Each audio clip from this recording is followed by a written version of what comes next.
Britain's royal palaces. Majestic, It's absolutely dripping in history. luxurious, The White Drawing Room at Buckingham Palace is like a scene from a Disney film. and packed to the rafters with incredible secrets. Secrets that the royal family would much prefer not to be made public. From royal courtships to royal births to royal marriages and scandals, the palaces have played host to all of that. This series goes behind palace walls. The royal palaces represent the monarchy and have incredible history. We'll learn how these iconic creations were built. 16th century kings built with brick in a way that we wouldn't recognise today. This is George IV leaving his mark on the centre of London. Uncover the spectacular palace art housed within. The royal collection is vast, and I mean vast. It has more than 1 million objects spread across all of the royal palaces. Just imagine what has been collected over centuries. So this collection is unlike any other collection in the world. Discover their gruesome stories. It's an amazing insight into the royals' history, but also our common history. Frankly, if you're going to cut the head off a king, it's got to be done in a palace. And relive the recent events that shaped the modern royal family. The whole case was an absolute fiasco and a huge embarrassment. The Queen was particularly aggrieved that Harry had done it in the way that he had. This is The Secrets of the Royal Palaces.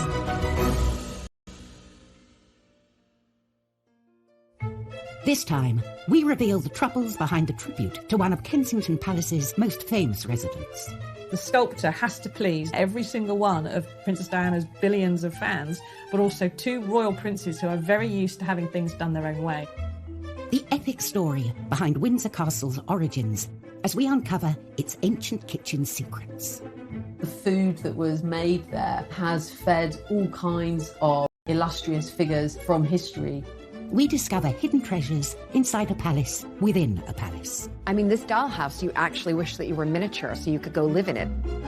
Explore the mysteries of the strange Balmoral Pyramid. We don't really know who made it, where the materials came from. It just seems to have appeared. And reveal the shocking measures taken to protect a queen in palace isolation. If you break this 16th century lockdown, you will be killed on the gallows. The United Kingdom's royal palaces have a unique power to capture the imagination. Palaces are places where big events of state, big moments in our nation's history happen. And I suppose we've all grown up with this idea of castles and fairy tales and palaces, and you want to see inside the palace walls. So when you actually do get to go inside, it's really Kensington Palace and Holyrood. The buildings themselves are amazing. There's no other country which has this incredible catalogue of its history, of this astonishing institution. One royal residence alone attracts 1.65 million visitors a year, the granddaddy of them all, Windsor Castle. While it may not be called a palace, for over 900 years this fortress has been a home from home to Britain's royalty.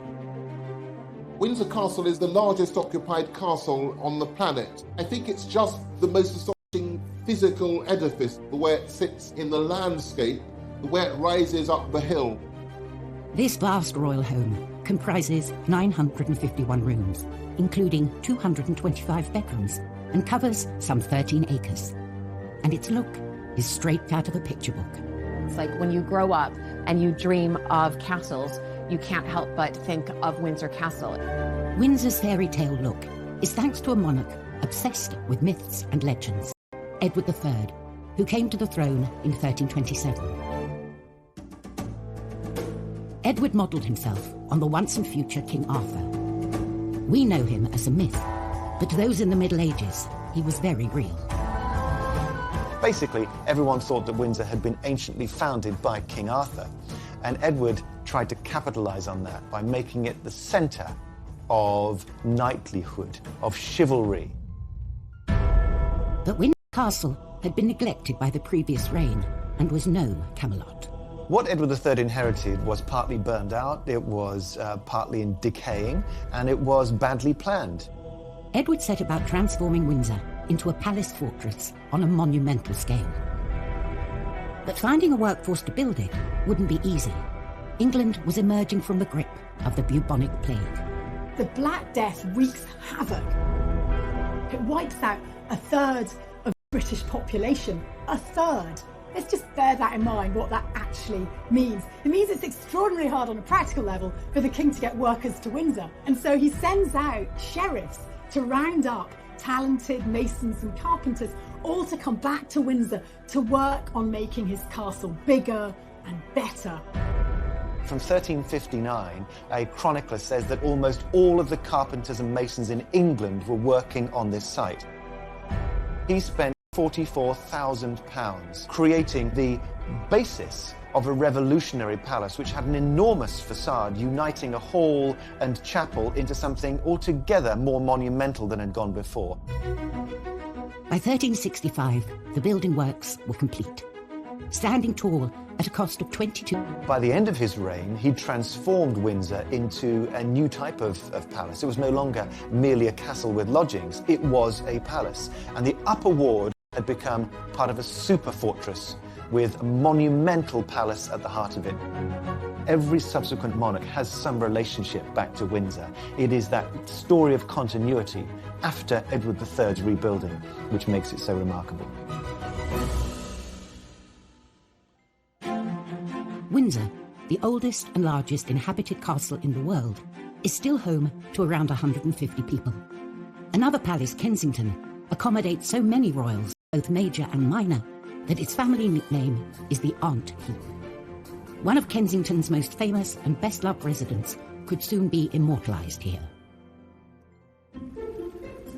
In 2017, the historic sunken garden at Kensington Palace was transformed into the White Flower Garden in celebration of the life of Princess Diana.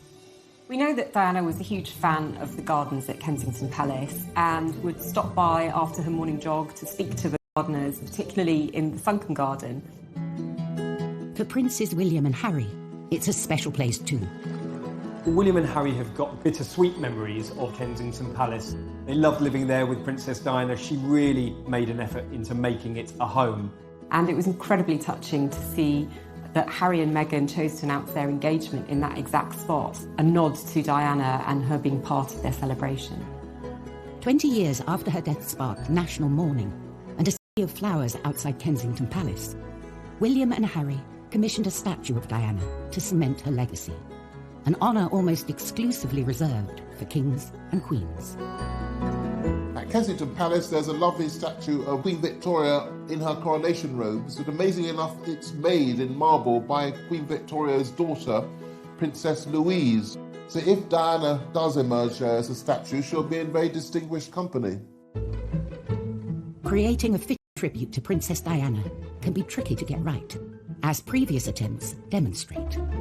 There are some very, very bad Diana statues out there.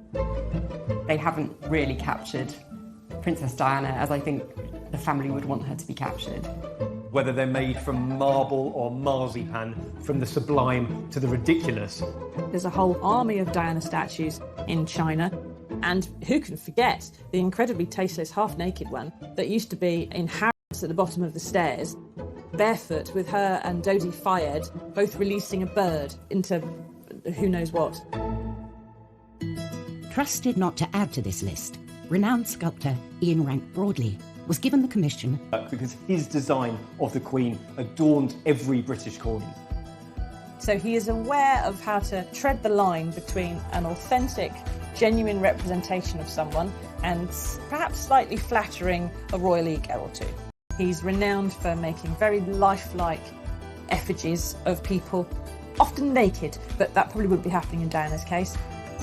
It's a difficult commission because I think she's a very, very hard person to capture in a sculpture. She was so vivid. The sculptor has to please not only every single one of Princess Diana's billions of fans, but also two royal princes who are very used to having things done their own way. All this may go some way to explaining why the statue has yet to materialise. Now, it's 3 years since the boys commissioned this statue. One wonders what is going on. We don't know whether the delay on the statue is it funding? Have there been second thoughts? Do the brothers disagree about the design? And is this further evidence of the fractious relationship between the two of them? The latest news is the statue might finally be unveiled in time to mark what would have been Diana's 60th birthday in 2021.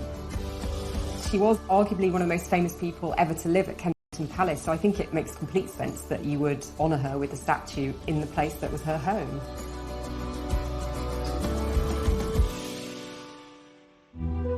Coming up in Secrets of the Royal Palaces, palace doctors only make things worse for one unfortunate queen. She's sick, she's being treated with hot irons on the forehead, her feet are being baked. It's utterly torturous. And inside the infamous Sandringham Summit, what really happened? They wanted to get as private as possible. They didn't want anything being leaked to the press.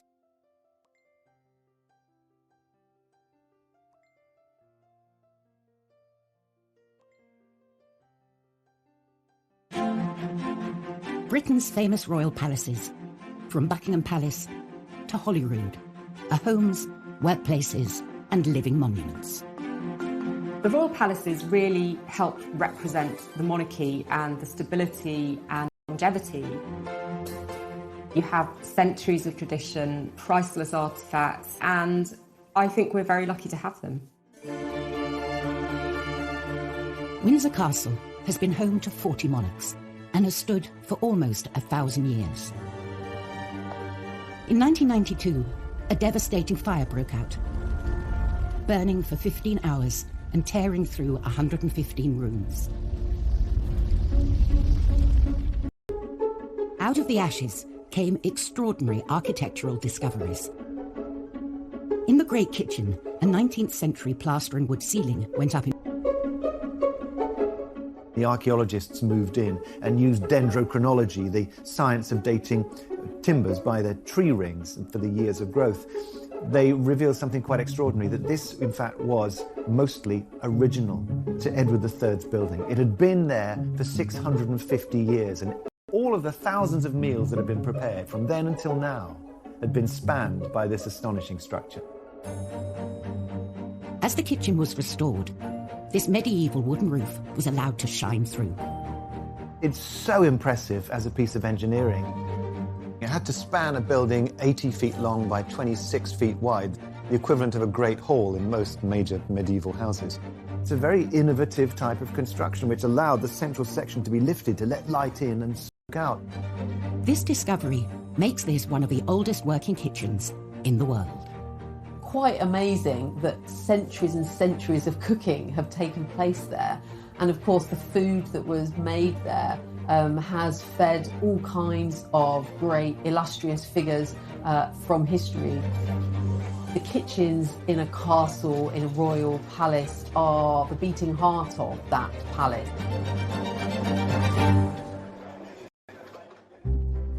The kitchen itself measures over 2,000 square feet, and throughout history, it's been surrounded by a warren of larders.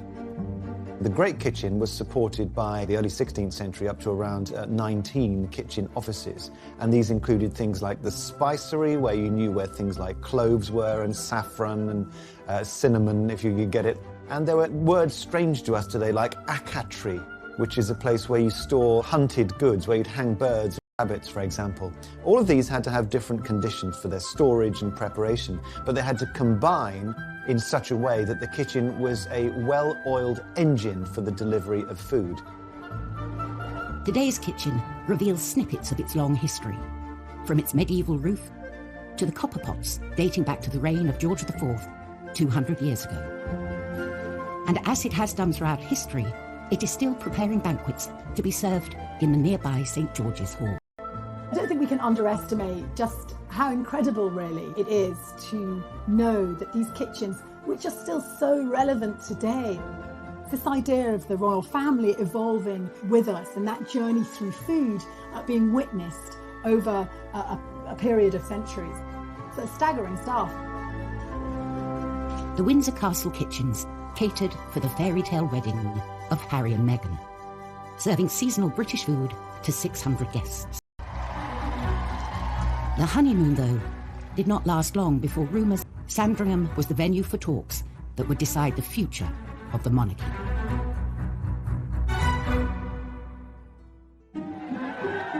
Christmas at Sandringham, the Queen's winter residence, is a royal tradition. But in 2019, Harry and Meghan spent the holidays abroad. If you received an invitation from the Queen to come for Christmas, you just don't turn it down. It's accepted that, of course, you will go. All of these rumblings of discontent in the press suddenly seem to be given some credence by the fact that the couple weren't there for Christmas. 2 weeks later, Harry and Meghan released a statement that shocked the family and the world. They were to step back from their royal duties. They basically held a gun to the Queen's head. It really did threaten the very fabric of the monarchy. This was an extraordinary move, unprecedented in the Queen's reign. We very rarely get an insight into the Queen's personal feelings about anything, and yet there were briefings explaining that the Queen felt hurt and upset. They wanted to try and present a united front, and that united front was crumbling faster than the Berlin Wall. The Queen summoned the family. The Sandringham summit was set for the 13th of January. The world's press assembled. The Queen is known for being a cool and a calm head in a crisis, and I think certainly by holding the meeting at Sandringham, it was very much on her terms. The Sandringham summit was the Queen acting as grandmother first of all, and Queen second, I think, trying to bang their heads together and sort it out. There was a notable absentee. One person who wasn't in the room was Prince Philip, with a lot of people suggesting that he wasn't there because he was so angry that Harry had threatened the fabric of the family. He saw it as a dereliction of duty. Harry was a favourite of his. They had a very deep bond between them. He had taken Harry under his wing after Diana had been killed. Meghan was also conspicuous in her absence. She was in Canada and scheduled to dial in. But then certain aides started saying that there may have been a problem with the Wi-Fi in that particular room, which sounded like the perfect excuse for her not being on the call. Apparently, she did speak to Harry several times during the day, but she didn't take direct part in the meeting.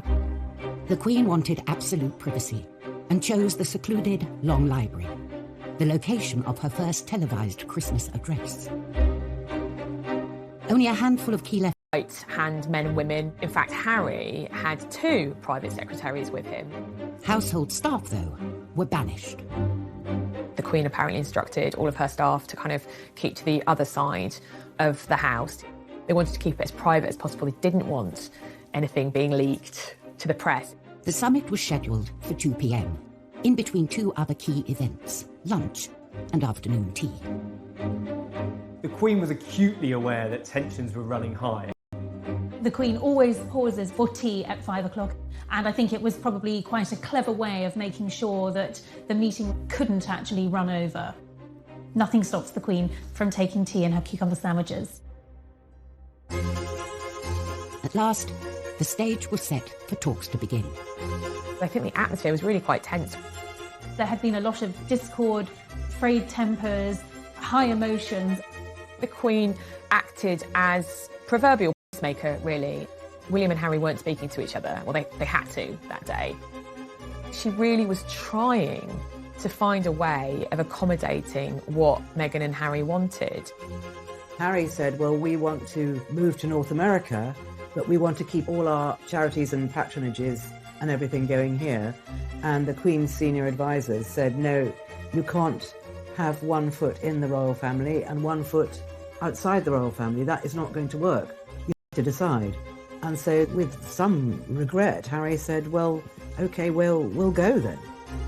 This was Harry relinquishing his title, his military appointments, quitting the royal family for an independent life. For Harry, it was a bit of a shock because he discovered that it wasn't all going to be on his terms. After only 90 minutes, the summit was over, just in time for tea. And the royal family was forever changed.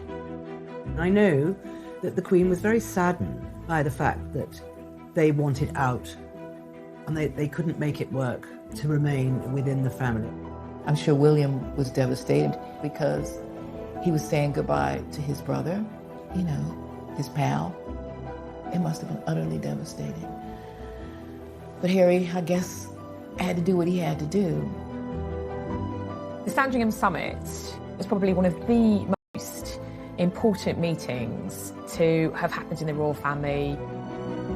In many ways, Prince Harry was setting a precedent for the next generation of royals. If this works, then it may well be a blueprint for Princess Charlotte and Prince Louis and other royal children down the line of succession. In her 68-year tribulations at her palaces. Some monarchs, though, have faced altogether more treacherous and deadly threats within them. Kensington Palace, beloved royal home since 1689, hides a guilty secret. The shocking ill-treatment of one of history's unluckiest monarchs. Queen Anne was the last of the Stuart monarchs, and she had a very hard life due to her health, but it was at Kensington Palace where she suffered the greatest at the hands of the doctors who were meant to make her better. Queen Anne suffered from obesity and gout, and was often unkindly described as homely by the court. Her husband, George, Prince of Denmark, was rather drunk, a bit of a bore, but he was quite a good husband. But the problem was that they simply couldn't have a child between them. She was pregnant at least 17 times and had many miscarriages, many stillbirths, many children who lived only a few hours after birth. Had Anne had one living child, I think she'd have gone down as a successful queen who was tormented by bad health. On the morning of 30th of July 1714, Anne was taken very ill. Her doctors say that her gout has travelled up from her leg, up into her nerves and into her brain. So they get these hot irons and they put these hot irons on her forehead, and they get these hot cups and they put them on the thigh to try and get rid of the gout. And they give her this really disgusting concoction to try and make her sick. It's utterly torturous. And she drifted off into death with no help from these doctors who should have been keeping her comfortable, looking after her. And one of her doctors, Dr. John Arbuthnot, said that he thought that no weary traveller could have wanted to rest more than she could, because she was simply exhausted by all her ill health.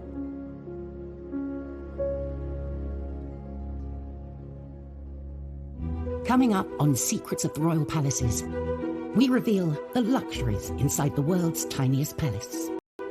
There are bottles of wine and champagne that are actually filled with real wine and champagne.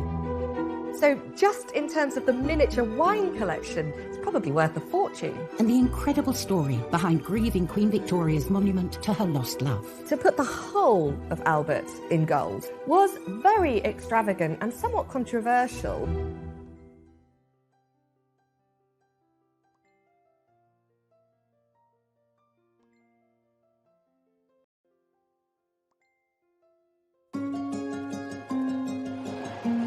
Today,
royal palaces are more open and accessible than ever, allowing us a glimpse behind the gilded curtain.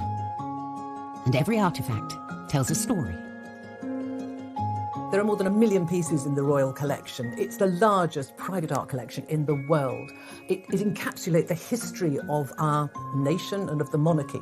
And every sculpture, every vase is precious and priceless. In Windsor Castle's collection, there's a perfect snapshot of royal life 100 years ago. Queen Mary's doll's house. This is one of the most popular, best-loved objects in the whole of the royal collection. It's a doll's house version of a palace. And that might sound like something for a child to play with, but this is absolutely not a toy. Built in the 1920s, the doll's house was an inspired present from the king's cousin, Princess Mary Louise, to his wife Mary. Queen Mary really enjoyed miniatures. She loved having these teeny tiny objects that were replicated from real items, but on a small scale. Showcasing contributions from 1,500 of the finest craftsmen and manufacturers of the day, this was not your average. Include everything from the complete works of Shakespeare to the Bible. From chandeliers and intricate woven carpets to vinyl records to doorknobs, no detail was too small. The tiny palace boasted luxury facilities the average Brit could only dream of in their own home. And they really worked. Electricity was installed throughout the house, controlled by minuscule little light switches. There was even a working lift, and there were taps that had proper hot and cold running water. Astonishingly, even the cellar was the real deal, stocked with over 1,200 mini bottles. There are bottles of wine and champagne that are actually filled with real wine and champagne. They were selected according to vintage. So just in terms of the miniature wine collection, it's probably worth a fortune. All of the pieces that we know of today are still working, and it's carefully cared for at Windsor Castle, where it remains on display today. I mean, this dollhouse, you actually wish that you were miniature so you could go live in it. Being safely tucked away inside a real-life palace, like Windsor Castle, is certainly appealing. Even more so in times of crisis. And when mortal danger threatens, the royals pull up the proverbial drawbridge. March 2020. As a deadly infectious disease swept the country, it was announced the Queen would self-isolate inside Windsor Castle. A move that echoed her namesake, Elizabeth I, who was forced to do the same some 470 years earlier. Bubonic plague in England. It's been circulating around Europe, but this is a particularly virulent and cruel strain.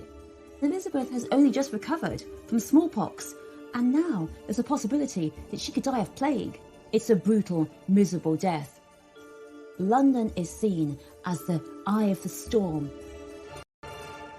Elizabeth has all these lovely palaces like Greenwich, or places like Richmond and Hampton Court. She decides none of those are far enough from the plague.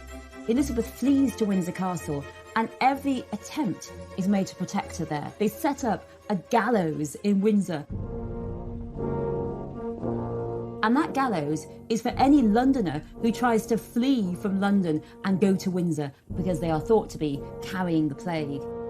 There's no breaking this 16th century lockdown, and if you break this 16th century lockdown, you will be killed on the gallows. And this actually works well. Elizabeth doesn't catch the plague, she is protected, and when the plague itself has subsided and many, many people have died, she can emerge and be queen once more.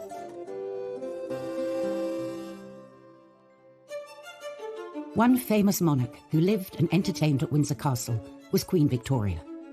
In 1861, her beloved Prince Albert died here and was buried in a specially built mausoleum.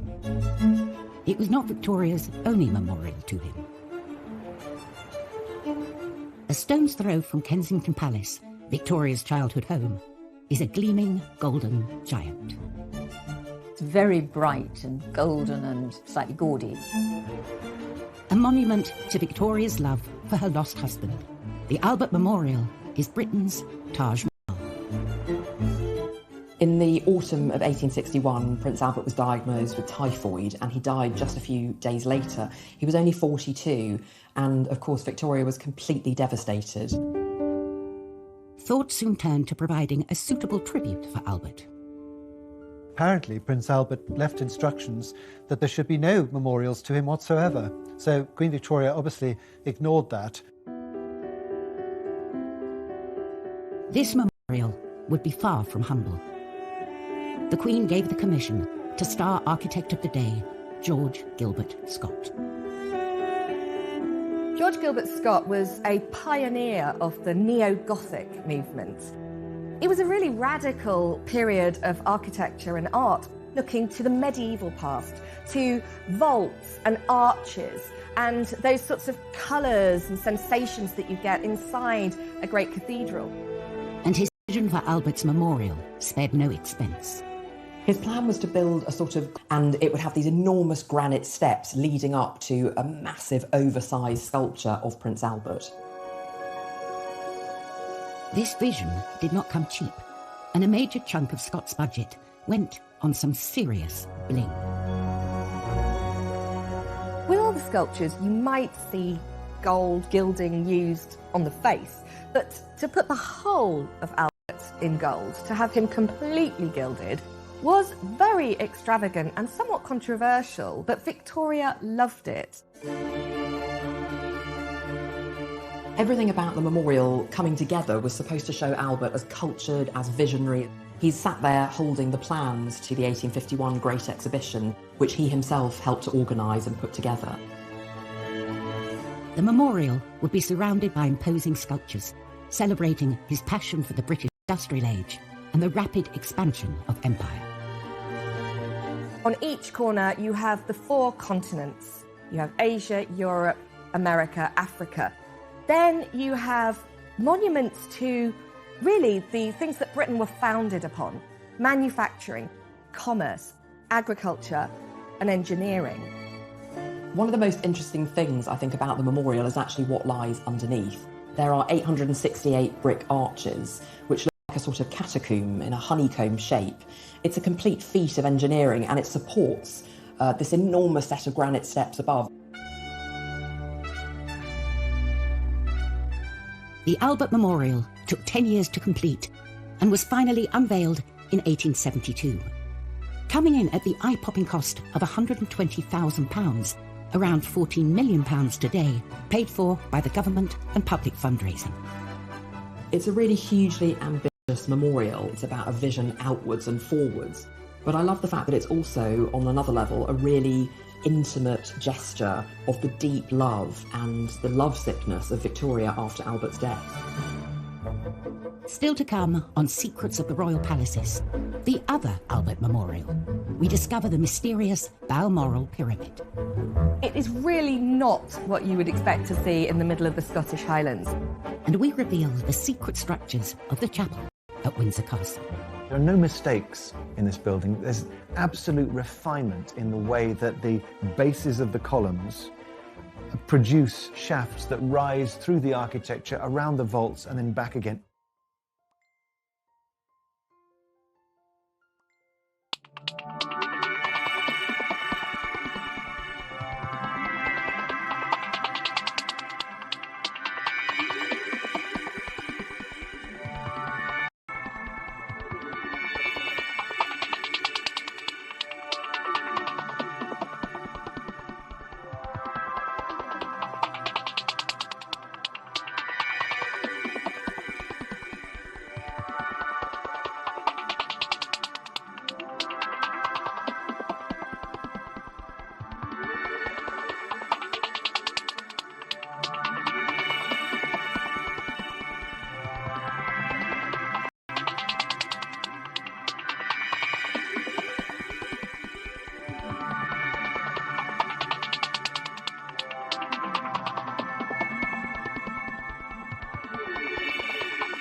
Kensington Gardens, once the private gardens of Kensington Palace, housed the Albert Memorial, Queen Victoria's most lavish tribute to her late husband. 500 miles away, in the grounds of Balmoral Castle, Victoria commissioned an altogether more private and mysterious monument. It's like being immersed in a different world going up to Scotland. This was their patch where they could do things how they liked. Hidden beneath these trees lies something more at home in Egypt than the Highlands.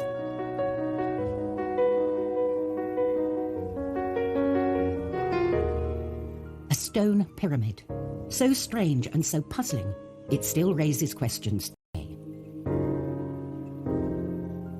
The mystery of the Balmoral Pyramid actually runs even deeper. We don't really know who made it, where the materials came from, when it was constructed exactly. It just seems to have appeared.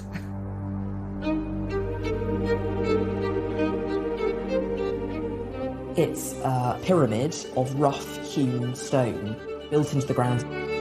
It's completely unembellished. It looks ancient and it has a kind of solemnity, quietness about it. Totally different from the Albert Memorial in Kensington Gardens. Located away from everybody as a place where Victoria could privately remember her husband too. There's something very powerful about that. Victoria's preoccupation with the afterlife was not unusual. Religion and monarchy are inextricably linked. A royal chapel is as important to any palace as a banqueting hall or shiny gates. All royal chapels, though, were not created equal. Within the grounds of Windsor Castle stands an extraordinary building. It's the place where the royal family mark some of the most important moments in their lives. St George's Chapel, I mean, it's almost a joke that it's called a chapel. It's a thumping great building, and it's the first thing you see, literally, when you arrive. And it's one of the most stunning spaces within all the royal palaces. This is the kind of show-stopping piece in that fortified citadel. The chapel was the brainchild of Edward IV, a Yorkist king who seized the English throne during the War of the Roses. He'd won the crown, but he realised his palaces were missing something important. Edward IV had a big problem, because where was he to be buried? Where was his family to be buried? Westminster Abbey had been the traditional resting place of English monarchs, but it was filling up. Edward set about building a new royal burial site at Windsor. He wanted a place where he could ultimately be laid to rest, but importantly, his family, his dynasty could be commemorated. Edward died in 1483, and although he never saw St George's Chapel finished, he was the first to use it. There are no mistakes in this building. There's absolute refinement in the way that the bases of the columns produce shafts, rise through the architecture, around the vaults, and then back again. It is a work of utter refinement. It's heartbreaking in its beauty. When the stained glass glowed and when the paint was fresh, it must have been like a boiled sweet. St George's Chapel is now the burial site of 10 monarchs. For the Queen, it's a deeply personal site. Both her parents and her sister Margaret lie at rest here. But this building is more than a mausoleum. For over 500 years, it's been a place where the nation can share in the royal family's joy.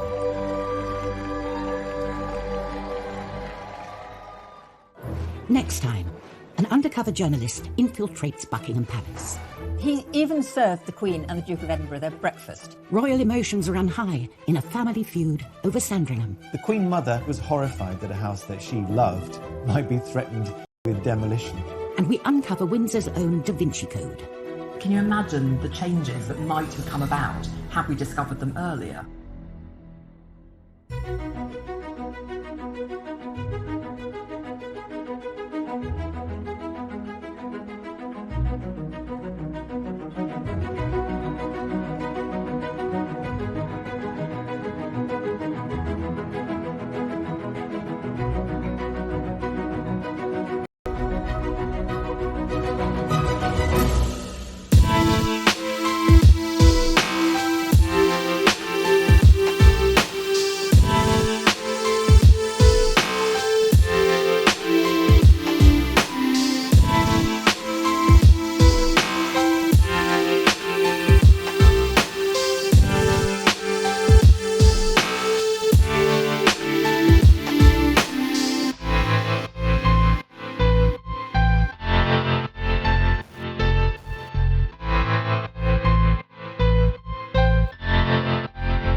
Windsor Castle. While it may not be called a palace, for over 900 years this fortress has been a home from home to Britain's royalty. Windsor Castle is the largest occupied castle on the planet. I think it's just the most astonishing physical edifice, the way it sits in the landscape, the way it rises up the hill. This vast royal home comprises 951 rooms, including 225 bedrooms, and covers some 13 acres. And its look is straight out of a picture book. It's like when you grow up and you dream of castles, you can't help but think of Windsor Castle. Windsor's fairy tale look is thanks to a monarch obsessed with myths and legends, Edward III, who came to the throne in 1327. Edward modelled himself on the once and future King Arthur. We know him as a myth, but those in the Middle Ages